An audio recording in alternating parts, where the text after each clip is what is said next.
Questo è un torneo di wheelchair hockey in carrozzina elettrica, si gioca in un campo delimitato da sponde.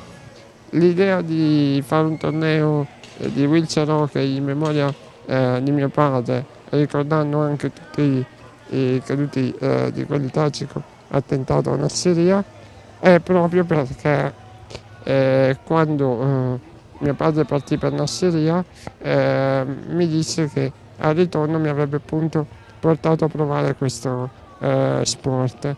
Purtroppo non potendo tornare, non potendo portarmi appunto a praticare, a distanza di alcuni anni sono riuscito comunque a portare avanti ciò che lui si era prefissato al ritorno dalla missione.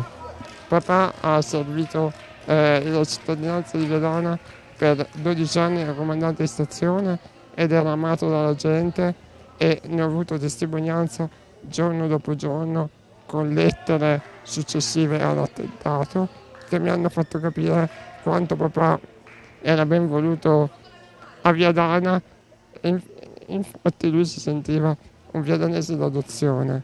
È per questo che quest'anno è il secondo anno, vogliamo portare avanti questa iniziativa anno dopo anno, magari ampliandoci sempre un po' di più per cercare di coinvolgere sempre di più la popolazione viadanese a questo evento.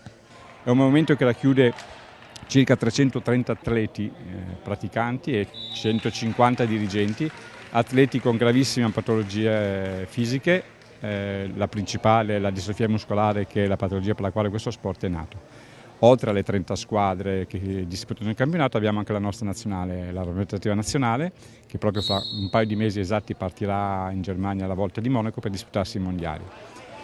È una federazione giovane in fatto di età, ma veramente con grande crescita, con grande entusiasmo. È uno sport bellissimo, particolare, affascinante, che invito tutti quanti a osservare e a vedere. Tornei importanti come questi dedicati a un eroe, ma io dico sempre che i miei eroi sono questi che scendono in campo ogni domenica, ogni sabato. Sport importanti come questi ci danno la possibilità di far evadere questi nostri atleti, questi nostri ragazzi dalla routine quotidiana, gli diamo la possibilità di fare sport, di interagire, di integrarsi, di conoscere realtà diverse e di sfidare un po' quella che è la mala sorte che li ha accompagnati durante la vita.